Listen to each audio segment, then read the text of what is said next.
우리 교회 성가대 맞아요? 아주 힘차게 찬양해 주셔서 너무너무 감사합니다. 하나님의 말씀 보겠습니다.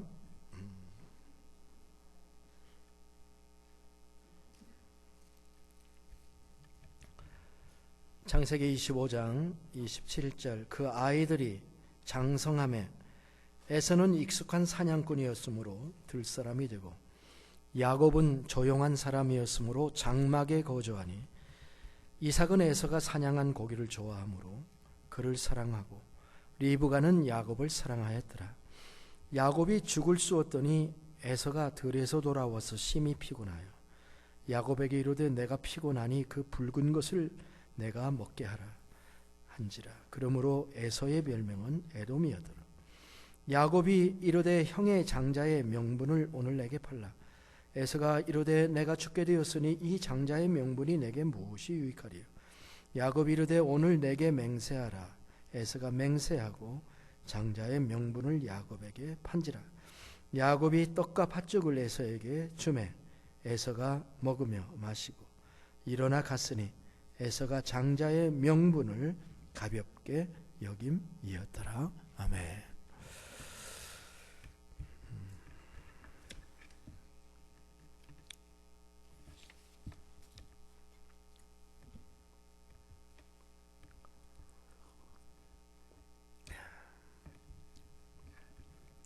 오늘은 에서와 야곱의 이야기입니다. 많은 사람들이 잘 알고 있는 매우 유명한 이야기이지 않습니까? 사실 어떻게 보면은 이 이야기는 저들의 이야기다. 저들의 이야기죠. 또 성경의 이야기입니다. 어떤 분들은 이 이야기가 우리와 무슨 상관이 있느냐 이렇게 말할 수가 있겠습니다. 아브라함과 이삭과 그들의 족보에 대한 이야기가 우리에게 어떤 실제적인 교훈을 줄 수 있는가 하고 질문할 수도 있겠습니다. 그러나 늘 그렇듯이 성경이야말로 우리에게 모든 면에서 온전함에 이르게 하는 책인 것을 우리가 믿습니다. 오늘의 말씀에도 우리는 보석과 같은 메시지가 있음을 듣게 될 수가 있습니다. 그래서 우리가 잃어버리지 말고 반드시 붙잡아야 될 것이 있다.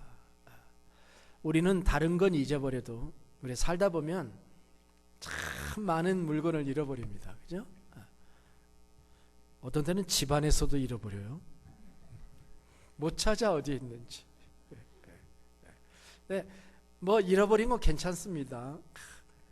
여러분은 어떤지 모르겠는데 저는 잃어버린 거 찾을 때 참 머리가 아프더라고요. 조금 찾다가 안 나오면 신경질이 탁 들어가면서 막 머리가, 그래서 나중에는 포기. 또 포기도 잘해요 제가. 그래서 쉽게 포기해버려요. 다른 거 다 잊어버려도 괜찮습니다. 이것은 잊어버리지 말아야 될 게 있다는 거예요.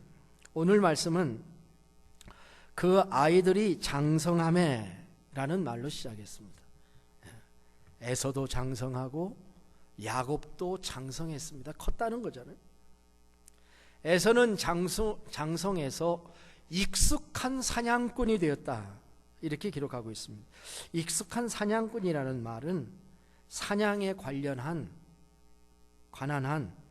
다른 사람이 따를 수 없을 정도로 능숙하고 탁월한 솜씨를 지녔다 그런 얘기입니다. skillful hunter 이렇게 썼어요. 아주 기술이 많은 사냥꾼이라는 뜻입니다. 아마도 그는 근육질의 청년으로 자라났을 거라고 생각합니다. 넓은 들판을 뛰어다니면서 짐승을 사냥하는 직업을 가진 그는 거칠고 또 단순하고 또 어떤 면에서는 호탕한 그런 성품을 가지고 있었을 것이라고 생각합니다. 그거에 반해서 이런 들사람 에서를 아버지 야곱은 굉장히 마음에 들어 했습니다. 그런데 그것에 반해서 야곱은 a quiet man 이렇게 되어 있어요. 매우 조용한 사람이었다. 그는 조용한 사람으로 장성했다는 것입니다. 그런데 이 조용하다는 게 좀 문제가 있습니다. 조용한데 머리는 팍팍 돌아가는 사람이라는 뜻을 담고 있는 것 같습니다. 그는 들보다는 집이 좋았습니다.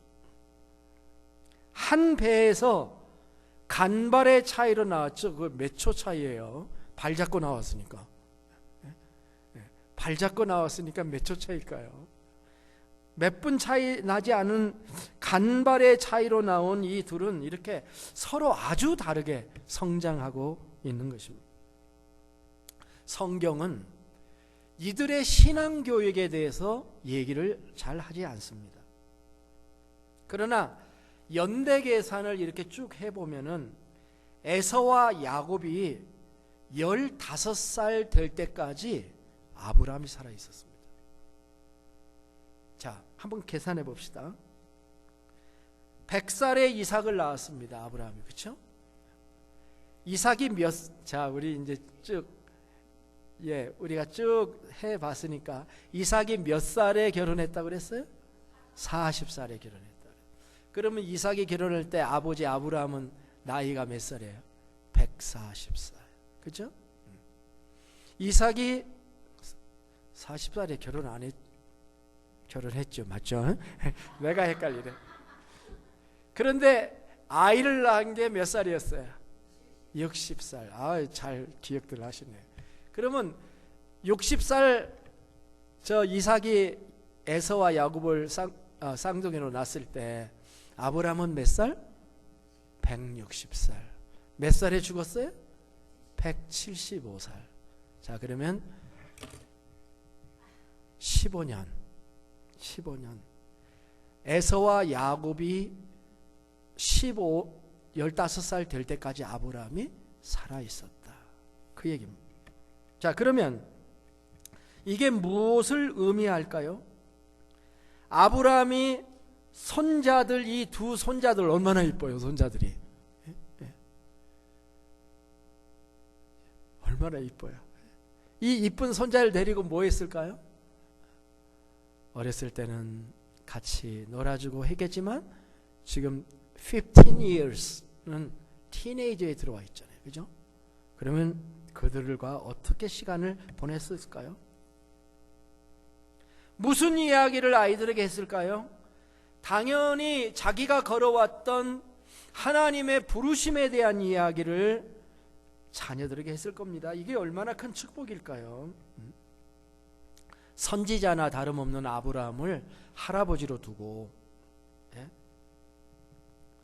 그의 신앙 간증과 하나님이 그에게 보여주신 민족의 비전을 들으면서 자라난다고 하는 것은 얼마나 큰 축복일까요?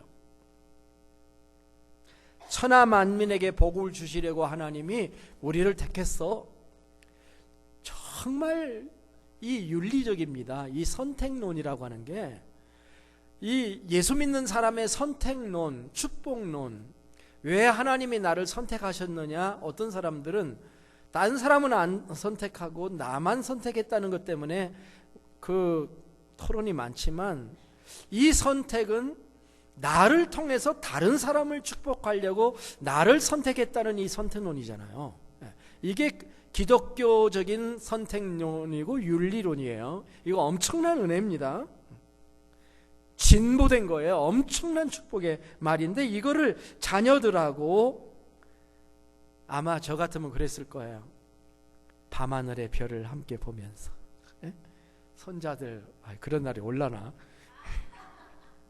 손자들 둘 옆에 앉혀놓고 들어놓아서 밤하늘에 함께 별을 보면서 창세기 15장을 얘기하고 그런 시간을 지나지 않았겠습니까?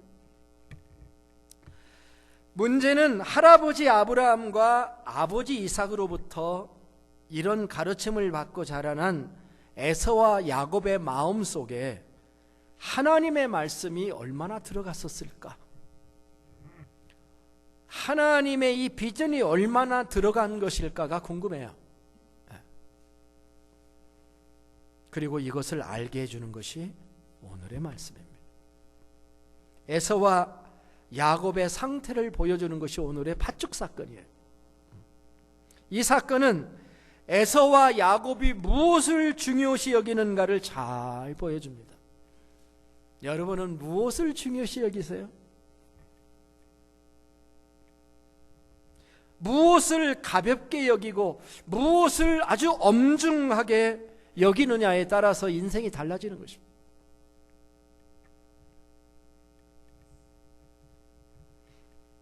오늘의 말씀은 차자인 야곱이 형 에서의 장자권을 팥죽 한 그릇을 주고 샀다, 이런 이야기입니다. 이 이야기에서 에서는 팥죽 한 그릇, 장자의 명분을 별로 중요하게 생각하지 않고 반대로 야곱은 그것을 사무치게 원했다라고 하는 것을 발견하게 됩니다. 이 오늘의 말씀은 주제가 뭐냐면 장자의 명분이라는 것이 주제입니다. 이 단어가 31절, 32절, 33절, 34절에 한 번씩 4번이나 이 짧은 문단에 반복되어 나오고 있습니다. 그러면서 강조하는 게 뭐냐면 하나님의 말씀은 보통 스토리가 있고요, 스토리에 대한 해석이 있습니다. 근데 오늘 말씀을 보면은 그 스토리가 있습니다. 27절로부터 마지막 절까지의 마지막 절 전반부까지는 스토리예요. 그런데 마지막 절의 후반부가 스토리에 대한 해석이 있습니다. 뭐라고 해석하냐면 해설이죠, 해설. 에서가 장자의 명분을 가볍게 여김이더라, 이게 해설이에요. 나머지는 스토리예요. 즉 성경은 장자의 명분을 소중하게 생각하지 않는 것을 잘못이다고 평가를 지금 하고 있는 것입니다. 장자의 명분을 가볍게 여기지 말라. 에서는 장자의 명분을 소중하게 여기지 않았습니다. 아니, 어떻게 보면은 장자의 명분의 의미를 깊이 의미를 몰랐다고 하는 게 옳습니다. 1986년 11월 24일에 미국의 시사주간지인 뉴스위크에 이런 기사가 실렸었습니다. 수석의 취미를 가진 사람이 있었어요. 저도 한때 수석을 했었는데요. 남한강을 돌아다니면서 수석도 하고, 군대에 있을 때 수석을 취미로 가졌는데 텍사스의 어느 그 야시장 같은 데서 신기하게 생긴 돌이 하나 있어가지고 그 돌을 흥정을 했습니다. 돌을 파는 주인이 얼마 받기를 원하냐니까 15불을 달라고 했어요. 이 수석가는 그것을 비싸다고 흥정해가지고 10불에 샀어요. 10불에 사가지고 이제 집에 와서 이제 수석하는 사람들은 돌 자체를 놓는 사람도 있고 이 돌을 나무의 틀에다가 파가지고 이렇게 꽂아 놓는 경우가 있거든요. 저도 수석이 좀 있었는데 이제 이민원이라고 다 주고 말았는데, 그래도 몇 점은 가지고 왔는데, 돌을 이렇게 관찰하다가 이 돌이 뭔가 범상치 않다라고 하는 그런 느낌을 받아서 감정사에게 감정을 했더니 이 돌이 샤파이어 원석이었어요. 세계에서 가장 큰 샤파이어 원석. 이 돌을 판 사람은 얼마에 팔았다고요? 10불에 팔았어요. 근데 값어치는 엄청난 값어치가 있는 거죠. 인생에 있어서 정말 값어치 있는 것을 모르고 판 사람이 있습니다. 그게 에서예요. 이삭의 아들 에서가 바로 그런 사람입니다. 에서가 장자의 명분의 의미를 모르고 있었어요. 짐승 잡는 데는 기술이 참 많은 사람이었습니다마는 자신의 미래에는 눈이 어두웠습니다. 그가 장자의 명분을 갖는 것을 원치 않았던 건 아닌 것 같아요. 그 당시 그것의 가치를 몰랐던 것입니다. 이제 좀 뒤로 가면 창세기 27장에 이런 얘기가 나오죠. 아버지 이삭이 죽기 전에 에서를 불러가지고 내가 너에게 축복할 테니까 짐승 잡아와 가지고 나한테 가져오면 내가 축복해 주겠다 그랬죠. 근데 리브가가 개입을 해가지고 야곱이 손에다가 이렇게 짐승 가죽 털 사람이어서 위장해가지고 사기를 쳐서 그래가지고 에서가 받아야 될 축복을 가로쳤잖아요. 우리가 앞으로 볼 거예요. 근데 그래서 나중에 그 사실을 알게 된 에서가 아버지에게 뭐라고 얘기합니까? 에서가 이르되 그의 이름을 야곱이라 함이 합당하지 아니하니까 그가 나를 속임이 이것이 두 번째입니다. 전에는 나의 장자의 명분을 빼앗고 이제는 내 복을 빼앗았나이다. 또 이르되 아버지께서 나를 위하여 빌 복을 남기지 아니하셨나이까. 그러면서 울어요. 울어. 내 아버지여 내게 축복하소서, 내게도 축복해 주소서 하고 높이 소리를 질러서 우는 걸 보면 장자의 명분 갖고 싶었던 거죠. 히브리서 12장 16절에도 한 그릇 식물을 위하여 장자의 명분을 판 에서와 같이 망령된 자가 있을까 두려워하라. 저가 후에 축복을 기업으로 받으려고 눈물을 흘리며 구하되 버린 바가 되어 회개할 기회를 얻지 못하였느니라. 자, 이 창세기 27장과 히브리서의 두 개의 성경 구절을 통해서 우리가 보는 것은 에서는 장자의 명분을 원치 않았던 것이 아니었구나 하는 것을 알 수가 있습니다. 가치를 몰랐었구나, 깊이 생각하지를 못했었구나 하는 것을 알 수가 있습니다. 여기까지가 성경의 내용입니다. 그런데 우리가 장자도 아니고 내가 사기칠 형이 있는 것도 아니고 우리에게는 이게 어떤 의미가 있는지, 우리가 이 말씀을 받으면서 어떤 교훈을 받아야 될지, 이게 이제 중요한 포인트가 됩니다. 우리에게 장자의 명분이라는 것은 도대체 뭔가? 저는 이 장자의 명분을 생각할 때마다 항상 의문스러운 게 하나 있었습니다. 뭐냐면은 왜 성경이 에서를 이렇게 혼내고 있지? 왜 에서를 탓하고 있지 하는 것이 잘 이해가 안 됐어요. 아니, 하나님이 야곱을 지정하셨잖아. 그래놓고는 왜 에서에게는 장자의 명분을 소홀히 여긴다고 또 책망을 하고 있는 거야? 이해가 가십니까? 여러분, 하나님에게 이렇게 묻고 싶어요. 하나님, 차라리 잘된 거 아니세요? 그게 당신의 뜻이잖아요. 그런데 왜 명분을 버렸다고 책망하세요? 라는 질문을 할 수가 있습니다.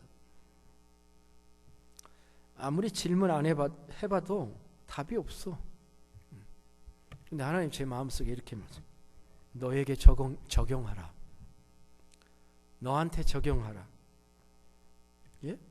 제가 뭐 야곱입니까? 제가 에서입니까? 우리 집에 형제가 있습니까? 누가 있습니까? 어떻게 제가 적용할까요? 무슨 관계가 있는데요? 너도 야곱이 될 수 있고 에서도 될 수 있단다. 이것이 내가 말씀을 기록한 목적이다 라고 말씀하십니다. 묵상을 해봤어요. 이 이야기를 통해서 하나님께서 우리에게 가르쳐주고 싶은 것이 무엇입니까? 여러분도 묵상해 보세요. 먼저 이 장자의 명분, 이렇게 이 단어를 가지고 이제 묵상하니까 이게 힘들어요. 그래서 영어 성경을 딱 보고 장자의 명분이라는 단어를 영어에는 뭐라고 되어 있는가 이렇게 보니까 birthright 그렇게 되어 있어요. 그죠? birthright이요, 한국말로 번역하면 생득권, 이렇게 처음 듣는 얘기죠. 저도 말씀 준비하면서 이런 단어가 있는 거 처음 알았어요. 뭐라고요? 생득권. 생득권이라고 하는 것은 출생함으로 얻게 되는 권리라는 뜻입니다. birthright. 그게 그거예요. 그걸 한자화한 것뿐입니다. 생득권. 에서가 받은 장자권은 생득권이죠. 생득권은 무엇입니까? 아버지의 권위를 공식적으로 승계를 받고 사회적으로 보면은 그 가문의 대표자로 인정을 받을 뿐만 아니라 물질적인 면에서는 유산을 받을 때 다른 형제보다 2배를 더 받게 되어 있습니다. 그게 신명기 21장 15절의 말씀이에요. 괜찮잖아요? 이게 에서의 생득권이었습니다. 자, 물론 우리는 에서와 다른 환경 속에서, 아주 다른 환경 속에서 오늘날 살고 있습니다. 그러나 우리는 이미 예수 믿어서 하나님의 자녀가 된 우리들이죠. 그래서 그 다음 질문이 나와요. 우리의 생득권은 무엇인가? 라는 질문을 해보게 됩니다. 하나님, 우리를 자녀 삼아 주셨는데 우리의 생득권은 무엇인가요? 누군가의 집에 아이가 태어나면 그는 어떤 생득권을 가지게 되나요? 그에게 이름이 주어집니다. 패밀리 네임이 주어집니다. 퍼스트 네임도 주어집니다. 그리고 그 부모의 정당한 보호와 도움 아래 속에 그 아이가 들어가게 됩니다. 그리고 마지막에는 부모가 죽을 때 자신의 재산을 상속받을 수 있는 권리가 주어집니다. 이것이 생득권입니다. 우리가 예수님을 믿을 때 어떤 생득권이 주어지는가?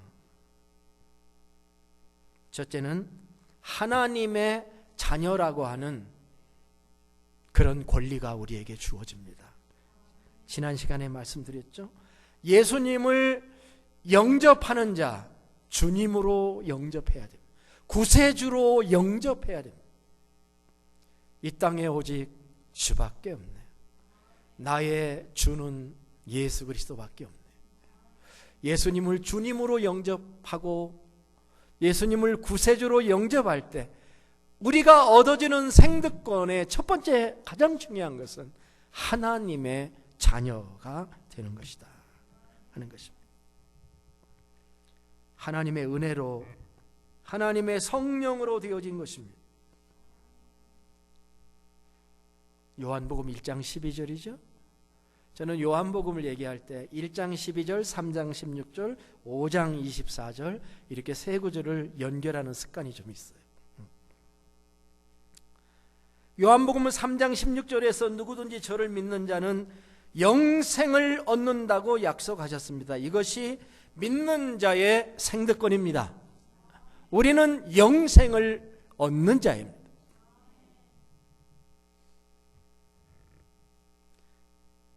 요한복음 5장 24절에서는 내가 진실로 진실로 너에게 이르노니 내 말을 듣고 또 나 보내신 이를 믿는 자는 영생을 얻었고, 이건 현재형이라고 할 수 있고, 심판에 이르지 아니하나니 미래형이라 할 수 있고, 사망에서 생명으로 옮겼느니라 과거형. 예수를 믿는 자에게 과거와 현재와 미래가 완전히 바뀌어진, 달라진 인생의 생득권을 우리가 소유하게 되는 것이죠. 그리고 따라오는 것은 무엇이냐고 하면 그 이후에 우리를 이끌어 주시고 보호하시고 양육해 주시는 거죠.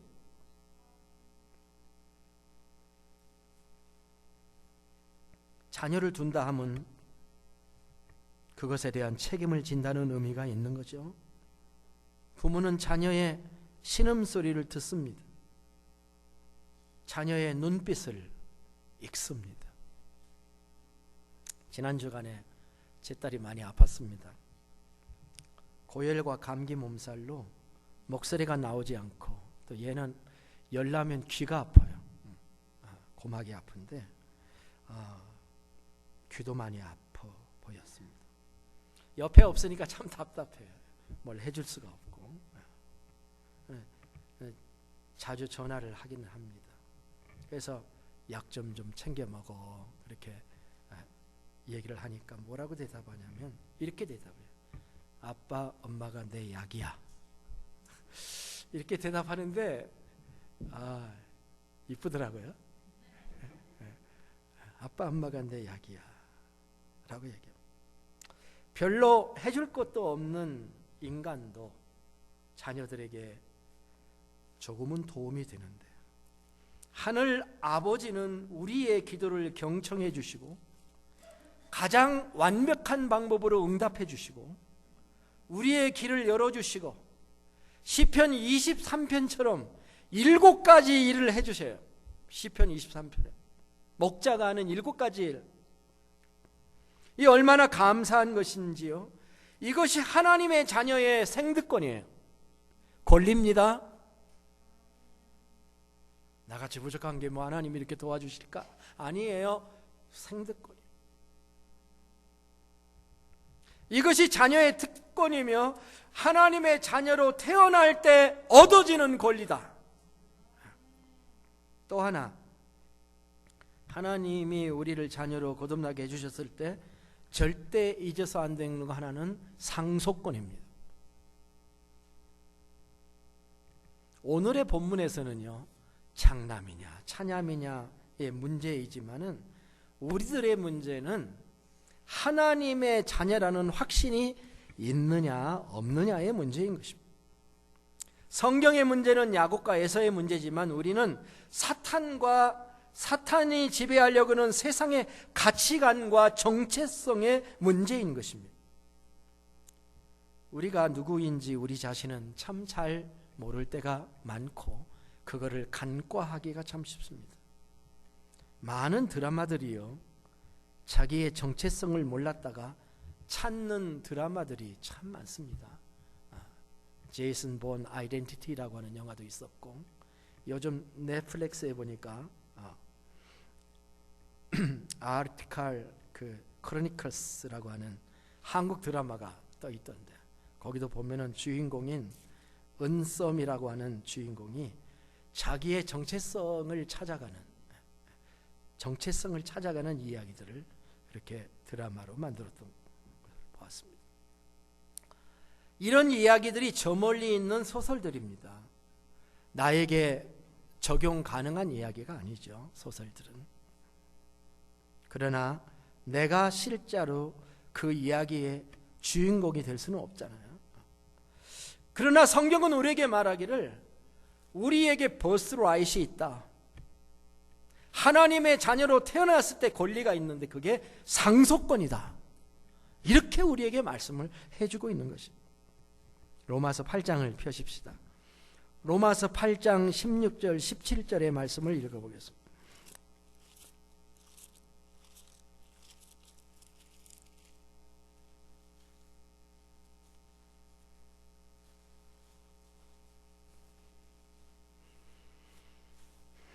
같이 한번 읽어보죠.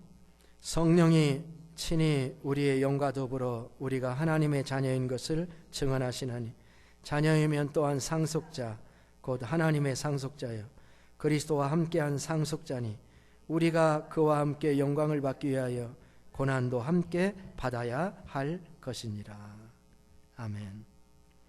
저는 신약 성경에서 이 부분이 가장 참 기가 막힌 구절들 중에 하나라고 생각합니다. 우리의 미래가 담겨 있습니다. 우리는 하나님의 나라에 어떻게 들어갈까요? 들어가는 것만 감지덕지하는 것으로 끝나서는 안 됩니다. 우리는 하나님의 상속자이다. 모든 자녀가 다 상속자라고 합니다. 그리고 더 재미있는 말은 그리스도와 공동 상속자, heir of God, co-heir of Christ. 하나님의 상속자요, 예수 그리스도의 공동 상속자다 라고 하는 말을 사도 바울은 하고 있는 것입니다. 공동 상속자가 뭐예요? 함께 일해서 함께 분배를 나누는 게 공동 상속자이죠. 비록 우리가 한 일은 아주 적은 것이라 할지라도 우리는 예수님께서 행하신 결과물들을 함께 나눌 수 있는 상속자라는 것이 공동 상속자라는 말이 아니겠습니까? 놀랍죠? 이게 약속입니다. 기대하시기를 바랍니다. 내가 할 일도 있습니다. 고난에 잘 참는 거예요. 예수님처럼. 그래서 그렇게 말씀했어요. 우리가 그와 함께 영광을 받기 위하여 고난을 받을 때 그 나라의 상속을 바라다 보면서 잘 견디고 승리함으로 나의 전리품을 주님과 나눌 수 있겠죠. 이런 믿음이 우리의 시야를 넓혀주는 것입니다. 우리가 가진 놀라운 생득권을 위해서 기뻐하십시오. 그것을 놓치지 마십시오. 이것이 우리의 적용입니다. 하나님께서 에서와 야곱의 사건을 통해서 말씀해 주시는 것이 바로 이것입니다. 너희들이 받은 자녀의 생득권을 잊어버리지 말아라. 망각하지 말아라. 세상에 나가서 팥죽하고 바꿔먹지 말아라. 세상에 나가서 엿하고 바꿔먹지 말아라. 어떻게 보면 명분이니 하는 것들은 꿈같은 이야기죠. 현실적인 얘기가 아닌 것처럼 보일 수 있습니다. 물론 미래에 속한 일들일 수 있습니다. 내가 지금 배고파 죽게 생겼는데 그딴 것들이 다 뭐냐라고 하고 싶죠. 이상향일 뿐이다 라고 말할 수 있죠. 보다 손에 잡히는 것을 추구하라고 세상은 우리에게 속삭일 수 있습니다. 그것이 에서가 한 말입니다. 32절에서 에서가 이르되 내가 죽게 되었으니 이 장자의 명분이 내게 무엇이 유익하리요? 라고 했습니다. 지금 죽게 생겼는데 하나님도 눈에 안 들어오고 말씀도 눈에 안 들어온다는 말입니다. 내 믿음을 팥죽 한 그릇에 팔아먹고 마는 것입니다. 그러나 야곱은 정반대의 길을 걸었습니다. 팥죽을 주고 장자의 명분을 얻는 것입니다. 손해보는 일일 수 있습니다. 눈앞에 팥죽 한 그릇을 주고 미래를 산 겁니다. 대가를 지불하고 샀다는 것입니다. 시간과 노력과 물질을 오히려 바쳐서 어떻게 보면 아무짝에도 쓸모없는 것 같이 보이는 생득권을 샀다는 것입니다. 이런 점에서 우리 모든 그리스도인들은 야곱의 길을 걷고 있다, 이렇게 말할 수가 있는 것입니다. 우리는 명분을 사는 자들입니다. 대가를 지불하고 사는 자들이에요. 예수 그리스도도 그렇게 하셨습니다. 그리스도의 사역을 보면은 돈과 음식과 돈과 명예보다 더 소중하게 여기는 것이 있다 하는 것을 예수님은 잘 보여주셨습니다. 어디에서 40일 금식 기도했던 마태복음 4장을 읽어보면 알 수가 있습니다. 그는 어떤 사람은 금식할 때요 간신히 버티는 싸움만 해요. 제가 옛날 금식할 때 그랬어요. 제가 처음 금식할 때가 중학교 3학년 때였는데 3일 금식을 했어요. 죽겠더라고요. 근데 그때는 어려서 밥만 안 먹으면 되는 줄 알았어요. 복숭아를 하나 따먹었어. 금식한다 그러면서. 버티는 것이 목적이에요. 뭐 다이어트 하려면 버티는 게 목적일 수 있죠. 그러나 예수님의 금식은 버티는 게 목적이 아니고 40일을 통과하는 게 목적이 아니고 가치관에 관한 변화가 있는 금식이었어요. 예. 그렇죠? 가치관 싸움을 하고 있었던 거죠. 그는 돌로 떡을 만들어 먹으라 이런 시험을 첫 번째 받았죠. 그랬을 때 돌로 떡을 만들어 먹는 것보다 하나님의 말씀이 더 소중하다 하는 것을 선택했습니다. 아멘인가요? 아멘인가요? 네. 그러면 제가 하나 더 묻죠. 여러분은 먹는 자리하고 말씀을 배우는 자리 두 개가 있다고 하면 어느 자리에 가십니까?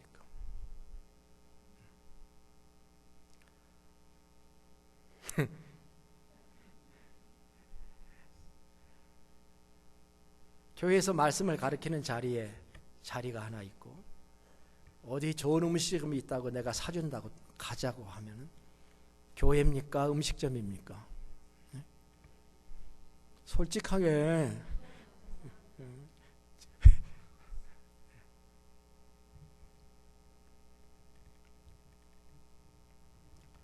한번 생각해 보시라고요. 다시 말씀으로 돌아와서 예수님은 기적을 행하는 것 대신 기적을 행해서 성전 꼭대기에서 뛰어내려서 사람들에게 명성과 찬사를 얻는 것보다 하나님을 겸손히 신뢰하는 것을 선택하신 분이며, 세상의 모든 재물과 보화를 소유하는 것에 몰두하는 것보다 하나님을 예배하는 것을 더 소중한 가치로 보신 분이셨던 거죠. 그게 예수님의 시험이었어요. 그리고 그런 자세로 공생애를 시작하셨고, 또 그렇게 살아내셨으며 결국은 십자가에서 죽으셨던 겁니다. 더 소중한 것이 있다, 나는 양보할 수 없다 하는 것을 보여주신 예수님의 삶을 인해서 감사를 드리는 거죠. 그의 발자취를 따라가기를 원하는 것입니다. 우리가 잊어버리지 말아야 될 것은, 말씀의 결론입니다. 우리가 잊어버리지 말아야 될 것은 우리의 생득권입니다. 하나님의 자녀라는 신분을 절대로 잊어도 안 되고, 이것을 앙마하고 딜해도 안 되고, 하잘 것 없는 팥죽 한 그릇에 팔아도 안 되는 것입니다. 예수님처럼 대가를 지불하고 선택하십시오. 꿈을 팔지 마세요. 믿음을 팔지 마세요. 야곱이 떡과 팥죽을 에서에게 주매 에서가 먹고 마시고 일어나 갔으니 에서가 장자의 명분을 가볍게 여김이더라. 앉아서 먹고 마시고 일어나 가는 것, 잠깐 동안의 시간일 뿐입니다. 잠깐 동안의 배부름을 위하여, 만족을 위하여 그의 온 전 생애를 바꿔버린 것이죠. 그렇게 하지 않기를 원합니다. 하나님이 내게 주신 이 놀라운 생득권을 꽉 붙잡고 주님 앞에서 승리하는 하나님의 종들이 되시기를 주의 이름으로 축복합니다. 기도하겠습니다. 하나님 아버지, 은혜를 감사드립니다. 우리에게 하나님의 자녀가 되게 하심과 더불어 주신 권리가 참으로 크고 놀랍습니다. 이것을 소중하게 지켜야 할 나의 자산이 되게 하여 주시옵소서. 이 자산을 지키고 누리고 열매로 거두게 하여 주시기를 원합니다. 우리에게 주신 놀라운 이 생득권을 위해서 주님을 찬송합니다. 존귀하신 예수님의 이름으로 기도드립니다. 아멘. 다 함께 일어나셔서 찬송가 335장을 부르시겠습니다.